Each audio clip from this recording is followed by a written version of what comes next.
Hey, welcome back to another video.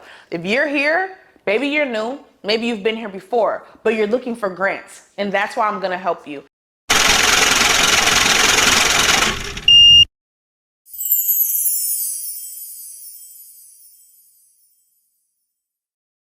I'm Stormy Banks, and I've raised over $16 million in grant funding for startup and small businesses. And today, I'm gonna give you my top tips on how you can write a winning grant proposal, okay? So make sure you guys stay tuned to the end because I'm gonna give you a couple gems on how you'll be able to not only write a grant proposal, but apply all year long. So we all know at this point, grants are debt-free funding. This is money that is infused into your business that you can use to expand and grow. But what people are missing out on is when it comes to the proposal, we're looking at impact over revenue. And a lot of people ask me, well, Stormy, what does impact mean? Let me give you an example. I had a client who had a vending machine. Her vending machine, I said, what does your vending machine sell? She told me her vending machine sells regular candy. I said, there's no impact in selling candy. But what there is impact in is if you can put medical supplies in your vending machines, and you can put those medical supply vending machines in different areas where medical supplies isn't readily accessible or is too expensive to access.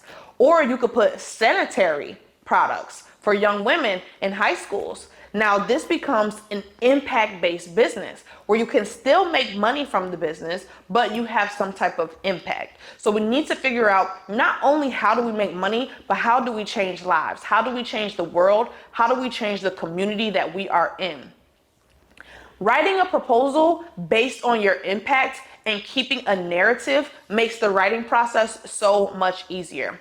That's what my company does for my clients every single day. We figure out what is your impact, and then we write a story based on that. Your proposal should include a cover letter introducing who you are and what you're asking for, right? Then you want to go into your executive summary. Your executive summary is going to detail out exactly who the business is. When did you get started with the business? How old is the business? What is the business's aim? And then you're going to include your mission and your vision statement. You want to make sure in your executive summary, any type of experience, anything that you have over your competitor, you're adding this here. Any relationships that you may have, any kind of training that you may have done, that should go in your executive summary. From there, after your mission and vision, you want to go into your owner's bio.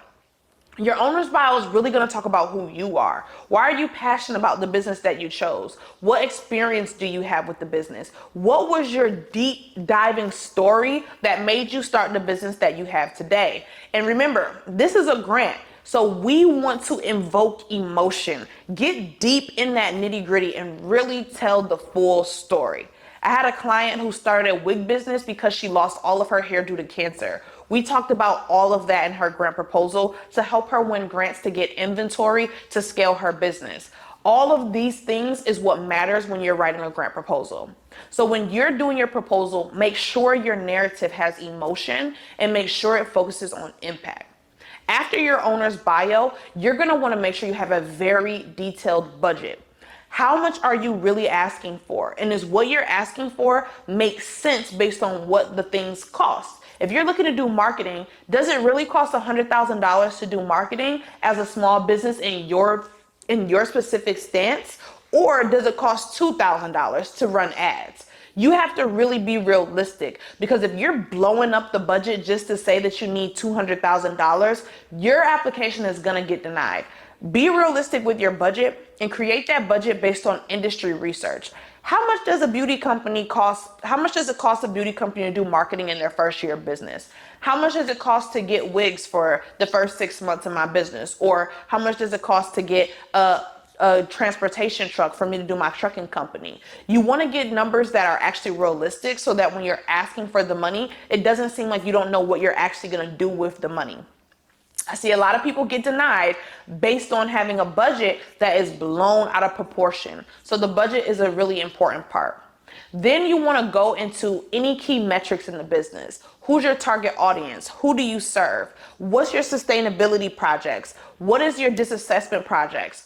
All of these things should be going at the end of your proposal, and then you want to make sure that you're closing it out thanking them for the opportunity, and making sure that you are telling them exactly what you're gonna do with the monies. This is what needs to go into a grant proposal in order for you to win. If you have troubles writing a grant proposal, don't do it.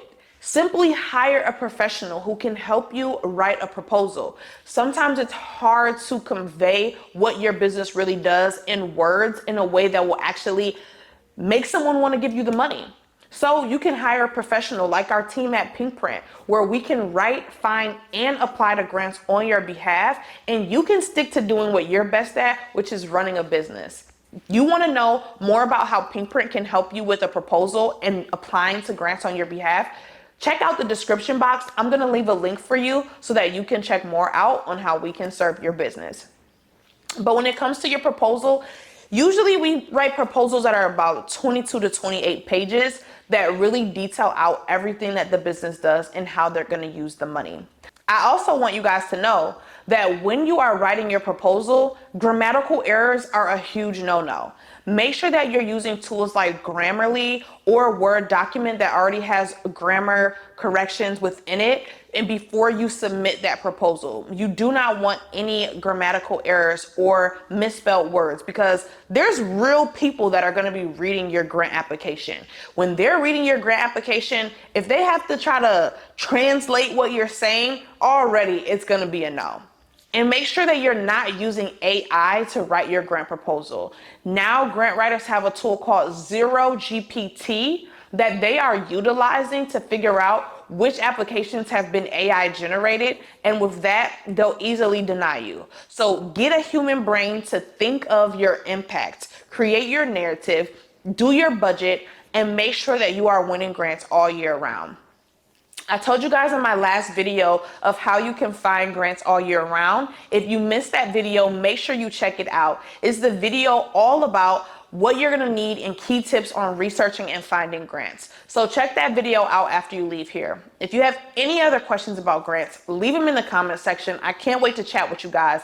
Make sure you subscribe for more information on how you can win grants for your business, and I'll see you guys on the next video. Bye.